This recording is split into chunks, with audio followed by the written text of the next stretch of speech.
Hi friends, welcome back to our channel. நான் உங்கள் ஈஸ்வரி. இன்றைக்கி என்ன செய்ய போகிறேன்னா சூப்பர் சட்னி தாங்க. ஸ்கிப் பண்ணக்கூடாது. தயவு செஞ்சு லைக் பண்ணி சப்ஸ்கிரைப் பண்ணுங்கள். வெங்காயம் தக்காளி இது வேறு லெவலில் டேஸ்ட் இருக்கும். வாங்க எப்படி செய்யணும்னு வீடியோக்குள்ளே போய் பார்க்கலாம்.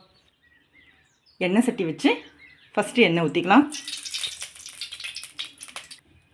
காஞ்ச மிளகா பச்சை மிளகா ரெண்டுமே வேறு லெவல் டேஸ்ட் தரும். ரெண்டுமே கலந்து போட்டுக்கலாம். ஒன்று போட்டால் பச்சை மிளகா மட்டும் போட்டு செஞ்சால் வேறு டேஸ்ட் இருக்கும், காஞ்ச மிளகா மட்டும் போட்டு செஞ்சால் வேறு டேஸ்ட் இருக்கும். ஆனால் ரெண்டும் கலந்து போடுறப்போ வேறு லெவல் இருக்குங்க. ஒன்று ஒன்றா நம்ம இதை வறுத்துக்கலாம்.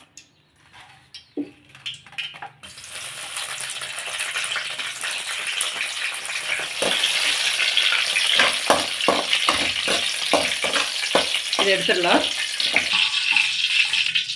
இது வறுக்கும் போதே செம்ம வாசனை வருங்க.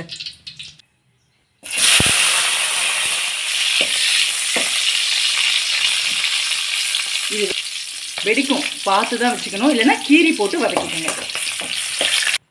இது போல் வதக்கிக்கலாம். நிறைய பிள்ளைங்க இட்லி சாப்பிட மாட்டாங்க, தோசைன்னா ரொம்ப விரும்பி சாப்பிடுவாங்க. ஆனால் இது போல் சட்னி செஞ்சு கொடுங்க, இட்லியே சூப்பராக சாப்பிடுவாங்க. புதினாவையும் போட்டுக்கலாம். இது கூடவே இஞ்சி பூண்டையும் சேர்த்து வதக்கிக்கலாங்க. ரொம்ப வதக்கணும்னு அவசியம் இல்லை, கொஞ்சம் பச்சையாக இருக்க போய் எடுத்துடலாம். இப்போ வெங்காயம் போட்டுக்கலாம். வெங்காயம் எவ்வளோ எடுக்கிறீங்களோ அதே அளவு தக்காளி எடுங்க. ஆனால் இந்த சட்னிக்கு காரம் இருக்கும் இல்லையா, பச்சை மிளகா காஞ்ச மிளகா ரெண்டும் போடுறோம், கொஞ்சம் காரம் இருக்கும். அதனால தக்காளியை எக்ஸ்ட்ரா கூட சேர்க்கலாங்க.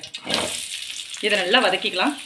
இந்த ஸ்டேஜில் கருவேப்பிலை கொஞ்சம் போட்டு இதிலே வதக்கிக்கலாம். எப்படியும் கருவேப்பிலை போட்டோன்னு வச்சுக்கோங்களேன், சட்னி எல்லாம் எடுத்து போட்டுருவாங்க. அது என்ன வறுத்துட்டு போட்டாலும் இந்த பிள்ளைங்க கருவேப்பிலை தொடாது.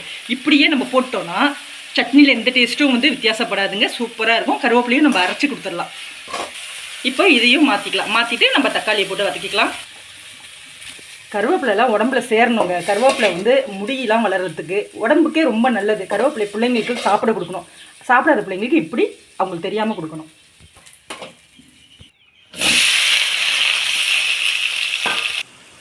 அவ்வளோதாங்க. இது இந்த அளவு வதங்கினா போதும். இதை மாற்றிடலாம். போட்டு நல்லா ஆற வச்சிடலாம். ஆறுனதுக்கப்புறம் நம்ம அரைச்சிட்டு வரலாம்.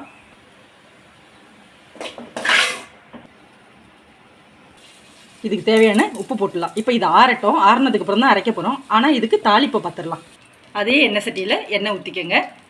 எண்ணெய் காஞ்சதும் கடுகு, அப்புறம் கொஞ்சம் உளுந்து போட்டுக்கலாம். கருவேப்பிலை போட்டுடலாம்.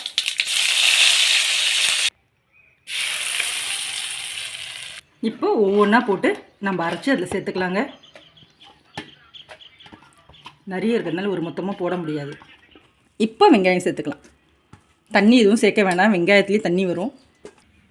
அதிலேயே ஊற்றிடலாம். இதை இப்போ நல்லா மிக்ஸ் பண்ணி விடுங்க. எவ்வளோ தண்ணி வேணுமோ மிக்ஸி ஜாரை கழுவி சேர்த்துக்கலாங்க. செம்ம டேஸ்ட்டாக இருக்குங்க, ட்ரை பண்ணி பாருங்கள்.